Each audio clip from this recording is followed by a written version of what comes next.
Thank you very much.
Yeah, hi. I'm Jeff Dodge, as I mentioned earlier, and it's great to have you back joining. This is our second episode. We are streaming live to you from the beautiful Alberta Arts District in Trench Digger Production Studio. And Rich, we're killing that, just a sec. Like, you know, I don't want to get a precedent going with. Working. Okay, if anyone's going to call in, I want to make sure that you have your TV or YouTube station down in the background. Okay, so be very careful about that. We don't tolerate any of that kind of stuff on here. Very serious show here. Yes. Anyway, so Rich, how are you doing? I'm doing great. Yeah, we've got a lot of very exciting stuff going this evening. I'm doing a little bit of a talk show with my buddy Jeff Dodge. Tell Peasant me more Revolution about that. Band. What do you mean by that? Well, it all goes back to, boy, where do we start with this? About 1971. 1971. Beautiful year. Stan Pauley approaches a man named Bill Collins from Wales, who was the head of a little band called Badfinger. I thought I heard something about Bill Collins and Mitch Humbucker were old college classmates. Did you know that? Oh, really? Yes. Oh, okay. I didn't quite get They that. studied audio together. And Well, that must be where Mitch got all his fabulous skills. Mitch is an old friend of the show. That Yeah, he's a anyway. good cat. Friend of the artists. Yeah. By all means, always a supportive, willing to lend the weight of his name in furtherance of the band's progress. Well, and then Stan Pauley did a bunch of stuff, right? And Yeah. So anyway, Yeah. tragic story. Band called Badfinger. Badfinger. Couple of deaths. That sounds familiar for some reason. Right. So Jeff, my understanding is you became a fan of Badfinger not long after Tommy's death in the mid '80s. and that sort of brought us to where we are today, right? You've been a Badfinger fan for about 30 years. This band occasionally plays a Badfinger cover or two. I thought we might be playing one or two this evening. I'm not sure. I was being a little facetious. We know Badfinger very well. There's a lot of depression that runs in this band, and so we like to follow bands that we have like-minded feelings and emotions, and we emotionally connected with Badfinger in a way. Certainly. About 3 or 4 years ago, it was very special, and you can. Oh, and so Rich, that was the point I wanted to get to. Was I have great news. The sponsors that we pulled together last month was enough to guarantee that TDP TV Studios has renewed our contract for the rest of the year if we want it. Well, that's pretty good. Steve, Rich, we've got every third Tuesday of the month we have as many as TDP TV said we can have as many as we want. That's great. Well, that's like money you can take to the bank. There isn't, we lost all of our sponsors from last week, and we're still looking for guests. If anyone is interested in being a guest, musically, tell some jokes, juggling, we're open to all sorts of things. Some poetry, perhaps. It is a variety hour. But, anyway, I did want to introduce a new segment to the show while we're at it, and I was going to call it Conspiracy Corner. Here we go.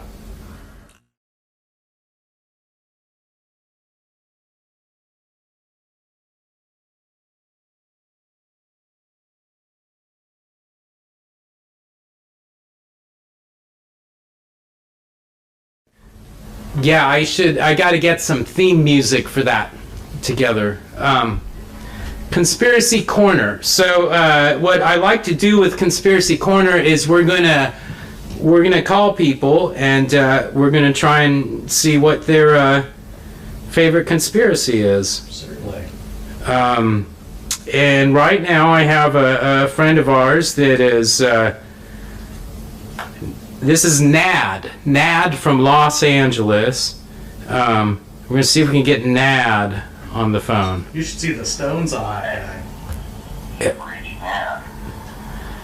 Well, that's the wrong number, apparently. Let's try that again. I can't believe this. Nad from Los Angeles. Let's try this again. Nad, help me out here.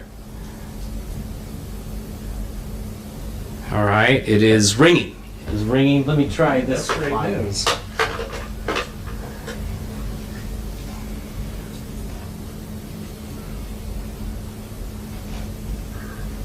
Hello?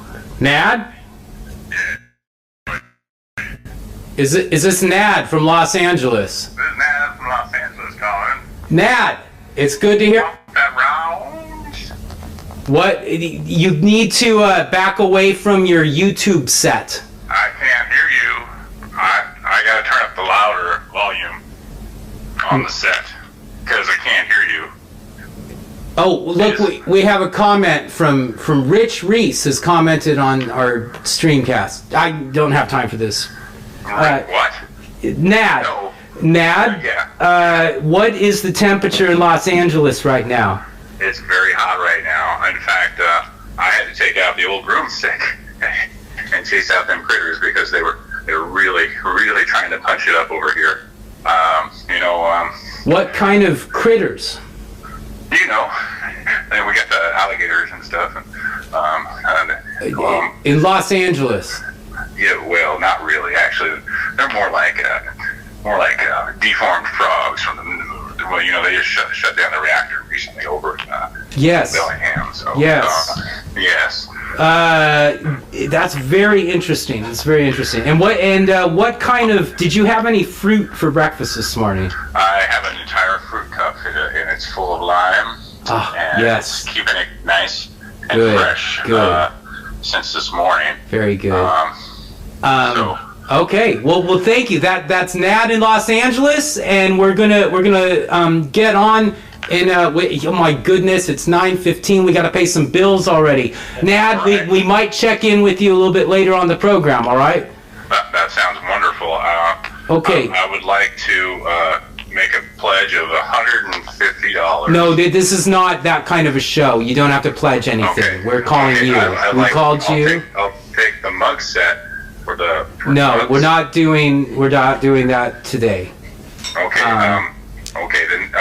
Okay. I wanted to speak to you about my phone bill. Yeah. We're gonna have one of our best check in on that, and we'll be right back. Thank you, Nat. Bye-bye. All right. Yeah. Take care. Whew. And you know, what can you do about that? Oh, you should have told. I have my own 501c3, so if he really wants to make a donation, I could have helped him out.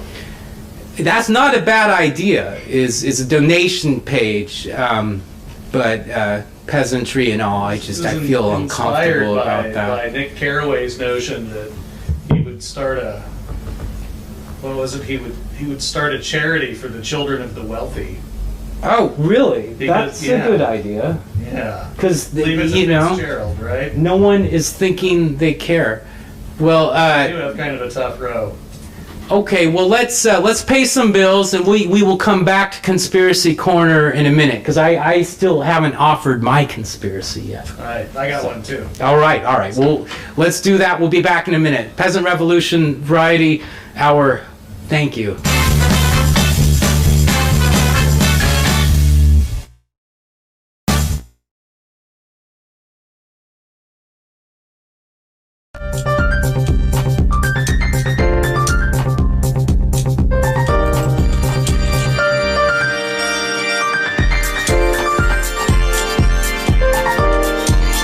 Look good and let Jimmy Gimbler show you the way. He's got the finest silk, wool, satin, gabardine, and cotton blend suits available anywhere. It's off the rack and on your back. Look good for your high school reunion and your Uncle Dick's funeral. Stock up with our current sale. Buy 2 suits and get 3 free at Jimmy Gimbler's Suit Rack.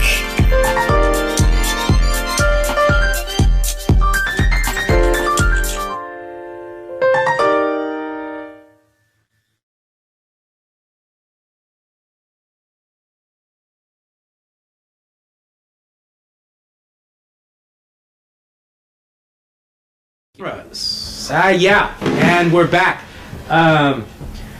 Yeah, so, well, Rich, what, I would tell you mine, but I feel since it's my show, I'm going to have you go first, and we'll save mine for last. Oh, sure. It's a real humdinger. So yeah, my favorite one has been the systemic intentional underfunding of public schools and how that's led to all kinds of guns and Republican votes hanging around out there.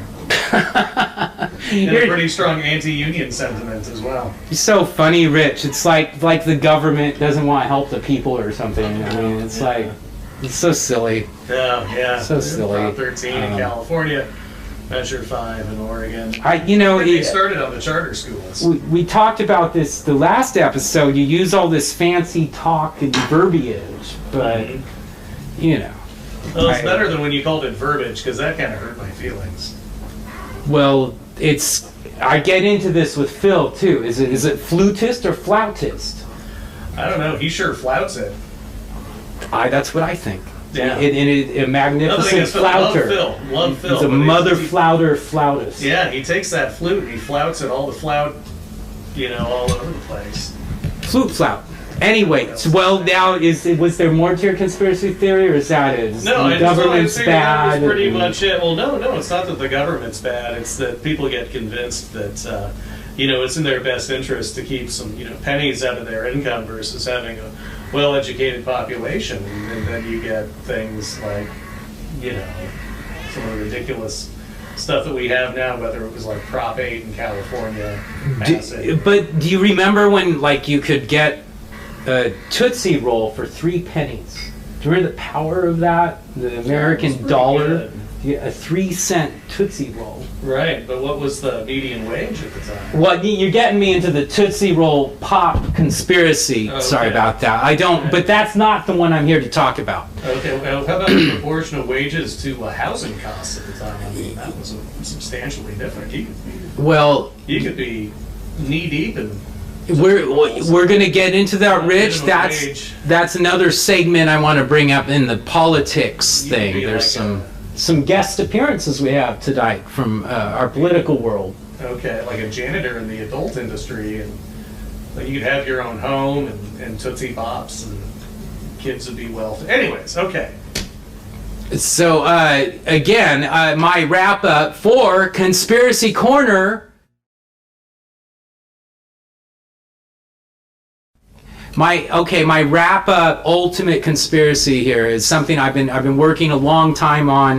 My wife Jamila is aware of this, and this is important because America. I think I finally got it figured out. All right, like we talked before, is this whole voting schmoting thing, whatever. My conspiracy theory is called the lonely gunman theory. Okay. Now, throughout history, we have seen this affliction of loneliness. Take our troubled warriors off the battlefield. Perhaps even the great Genghis Khan was afflicted amongst his troops with lonely gunman theory, conspirators. I don't know. But Lee Harvey Oswald was a very lonely guy. And if you think he was lonely, I mean, at least he had a wife, he had a kid coming along. You want to see lonely? Jack Ruby. Jack Ruby. Now that is a lonely mother flouter. And that is my lonely gunman conspiracy. Don't let guns fall into the hands of lonely people. It's pretty simple. So, Rich? So you think people should have to have references to get a gun? Like personal references, or as opposed to professional references? Again, you go with all this fancy talk. I don't know really what any of that means. I just know if they're lonely, that's a red flag right there. Oh, okay. That's a red flag. I guess we can get behind that. Sure. And we all get lonely. We all get a little lonely sometimes. Kind of lonely right now, which is why I think we're going to take a commercial break here. So, yeah. Be right back after these messages. Time right now.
Throughout time, I mean, the younger generations have seemed to lost interest in it, yes. It's very despairing.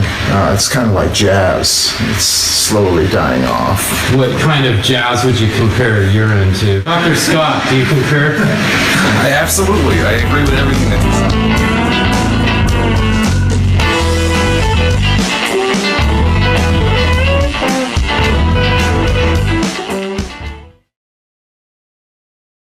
Action. I'm gonna put my shades and let my hair down on this one.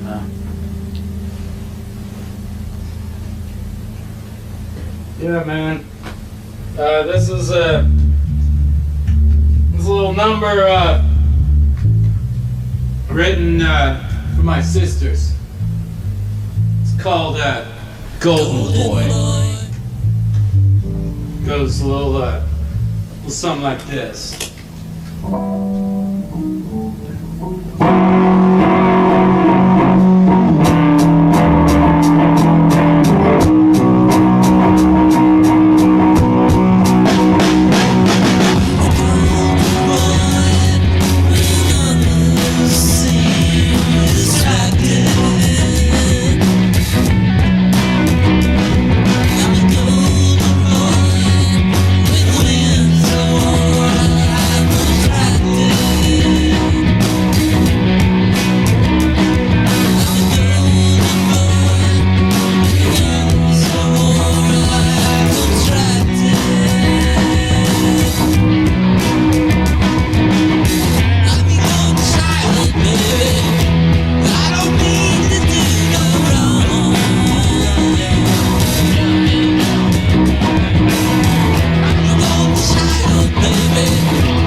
Right.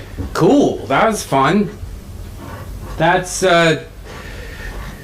as I said, that's the song Golden Boy. Golden Boy. Yeah. That was by Andrew Gold, right? Andrew Gold. Yeah, it was like, oh, what a golden boy. Like that? Or I thought that was Christopher Cross or something. that Andrew might be- Gold. I was getting it mixed up with Lonely Boy. I'm thinking of Bosom Buddies now. Oh, With Kip and Henry. okay. They were kind of role models for me growing up. I liked that show a lot. Very social, taught a lot of values. So, you know what? I believe, according to my producer, it's it's time for a Portland Orbit report. So let's see what's new happening with David Craig and the Portland Orbit's team. Oh, Here we go. delicious.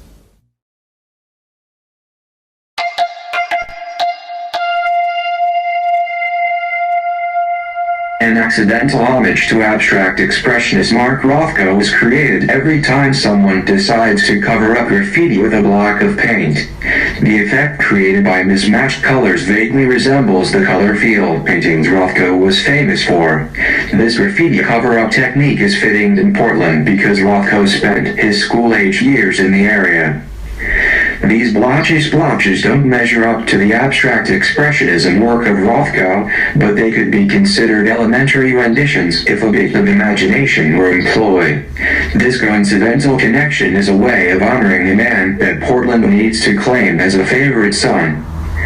This accidental nod to Rothko is barely in the ballpark because it's rare to see the more interesting colors Rothko preferred, like maroon or orange. General cover-up colors include industrial shades of gray, brown, and beige. It makes no sense that matching paint colors are rarely used to cover graffiti, but this provides the unintended reminders of Rothko's art, a homage to creations that may have deep-seated roots of Portland inspiration.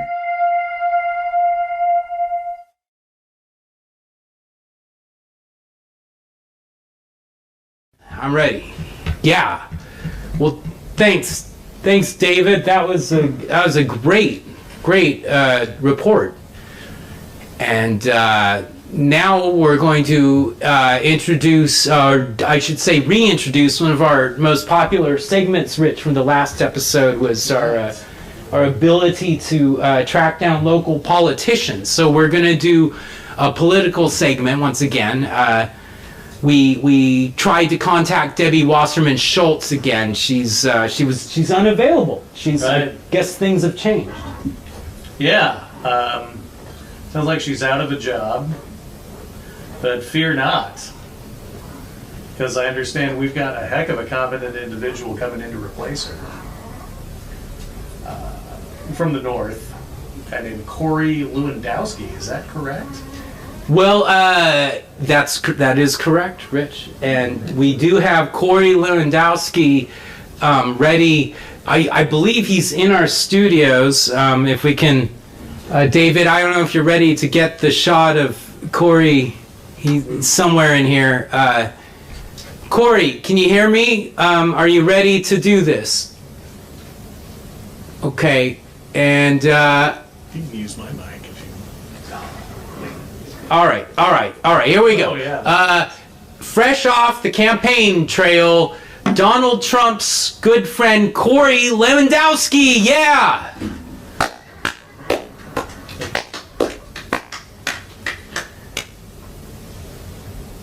Okay, obviously Corey couldn't be here today. We're having Steve fill in, but Steve, I understand you're studied up and you're prepared for the task at hand.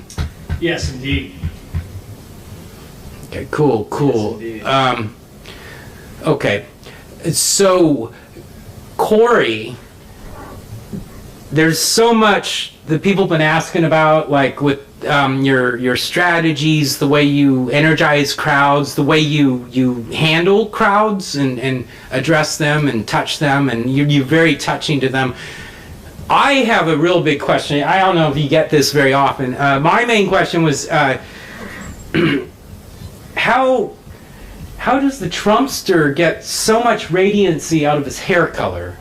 Speaking of color. Well, that would be a sweet emulsification of elbow grease and walnut peel extract. Wow. Amazing.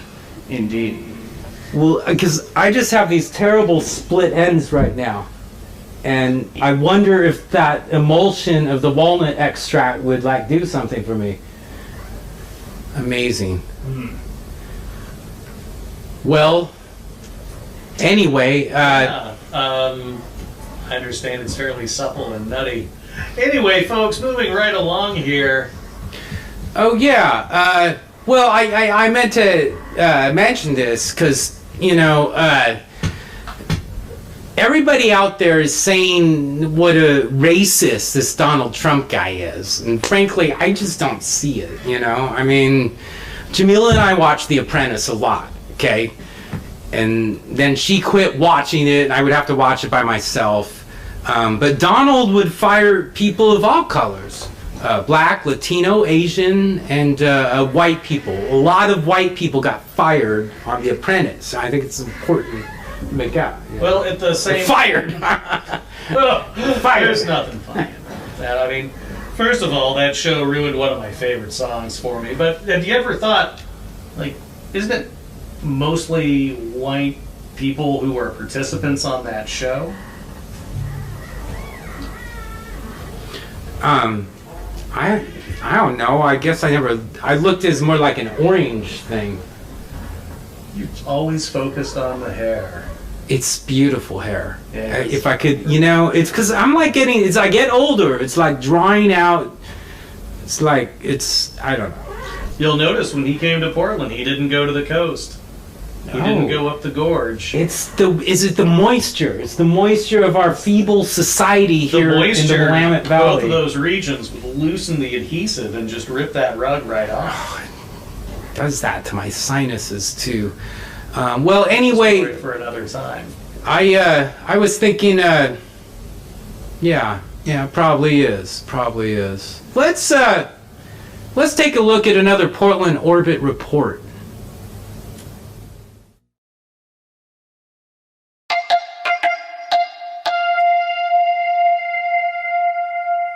A quest to document shopping carts discovered outside of their usual sedate confines of grocery stores and parking lots led to the discovery of rampant shopping cart abuse. This has been seen in a number of trashed, overturned, and abandoned carts. The neglect also reveals that these carts have been either stolen or permanently borrowed. These shopping carts appear in all kinds of scenarios around Portland neighborhoods. Sometimes they move a few feet from day to day, get pushed over or hauled away. While some fill up with garbage, others lie on their sides, tragically like dying horses. You may see these ghostly shopping carts and not consider them much. It's a safe bet that many are used by the homeless to haul their belongings. Most end up far away from any shopping centers. Stores have tried to implement security methods to prevent carts from being dragged away, but these actions aren't foolproof. Shopping carts that used to roll with dignity down well-lit supermarket aisles remain outside at every turn, hauntingly existing, stoic, metallic reminders of their previous existence. Okay, and we're back, and thank you. Welcome back to the Peasant Revolution Band Variety Hour. I am your host, Jeff Dodge, and this is our second episode, live stream casting here in the wonderful studios of Trench Digger Productions and Recording Studios, LLC. Catering provided by Jamila Hart Entertainment. Ted's Insurance is also involved with this, and a whole bunch of things. I'd like to welcome another segment to this show that we're going to start calling Most Relevant Technology. Most Relevant Technology. Today, we have Rich. That's right. He is going to be arguing on the behalf of Wikipedia, and I'm going to argue that actually imdb.com is far more relevant than a social abyss like Wikipedia. Okay. So how's this going to go? My first complaint is that like Wikipedia is anyone can get on there, Right. right? Well, it's kind of like. Well, I wasn't done. Okay. Anyone can get on there, but I can't get on there for some reason. I'm not on there. So Oh. that's my point. Well, have you tried? Because it's not that hard. I don't know how. They every time I try, they say you can't write your own. Well, doesn't it say "What's on your mind, Jeff?" at the top of the page when you go on there? I have to like pay a lot of money to these websites for that kind of thing, I thought. Oh. Well, we could take a look at your browser and see if there's some things you need to clean up there. You know, what I've always liked about Wikipedia is the fact that anyone can get on there. I think that people are far too obsessed with facts or the truth as it may not be determined. It's AOL.com. I just remembered it. AOL.com is my browser. Oh, What yeah, I mean that's- is forgot that you're like a vintage hipster, right? So you've got the. well, if vintage means like not changing a thing you've done since 1993, then so be it. Maybe I'm a vintage hipster. That was a classic period for certain types of technology, for sure. I Yeah. remember I used to jump on the information superhighway and I'd go to Alta Vista. Mm-hmm. I was just checking my MySpace the other day. I still have 4 active MySpace accounts. Oh, terrific. Yeah. I don't have many new friends. It's weird. And I don't think that Tom guy is even. You remember Tom? Sure. Not there anymore. Yeah. And that's how you were promoting this program, right? I was about to set up a MySpace page, and they want you to use this Facebook thing. I don't face plant, whatever they call it, face off. But anyway, well, so my point is that imdb.com is if you go there, you can find Face Off, and you will find an amazing film with one of John Travolta's last great ones, and actually one of Nicolas Cage's last great ones. Okay, that's a little before my time. Now, Wikipedia ain't gonna give you that. You aren't gonna see that kind of information on Wikipedia. Well, what Wikipedia would probably tell you is maybe the same thing as IMDb, but it would be organized a little better so you wouldn't have to spend as much time and be subject to the advertising that you're subjected to on IMDb. Well, I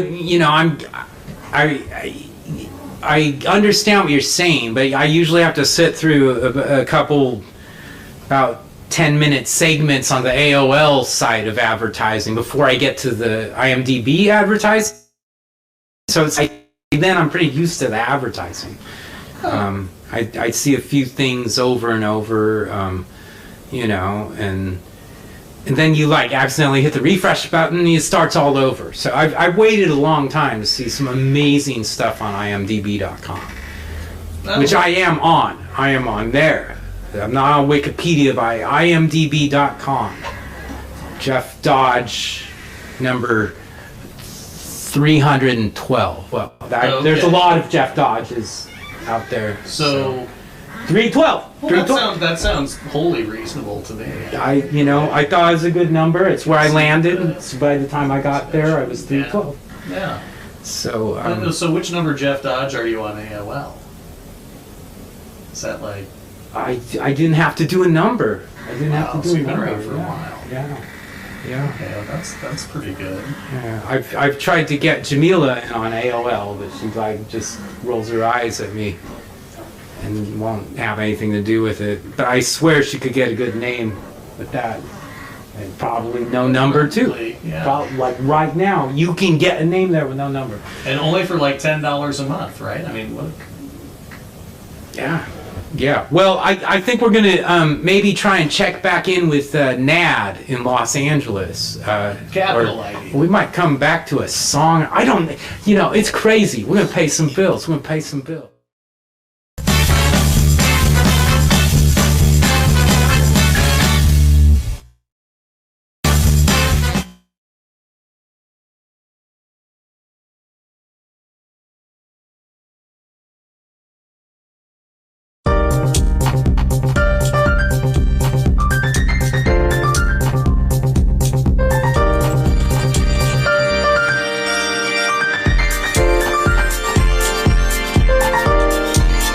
Look good and let Jimmy Gimbler show you the way.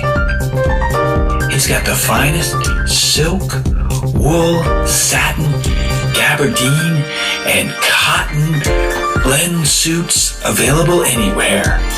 It's off the rack and on your back. Look good for your high school reunion and your Uncle Dick's funeral. Stock up with our current sale.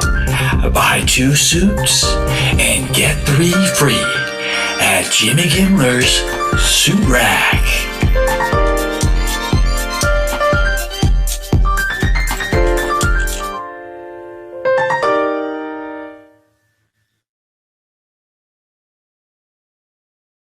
Right.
I wanted to give a shout out, a little plug for, I think our July episode is going to be kind of a reggae theme.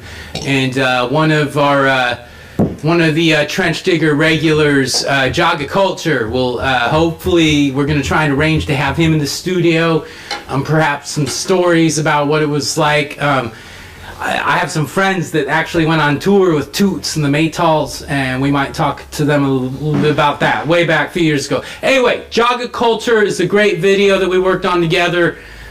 Great man, great music. Check him out. He's on the website. All right, check this out. Poor People Struggle.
And I seem to have lost the pick.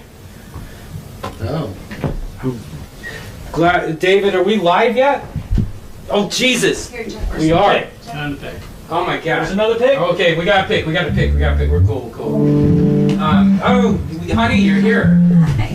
Ladies and gentlemen, my wonderful better half has shown up, Jamila. Did we wake you up?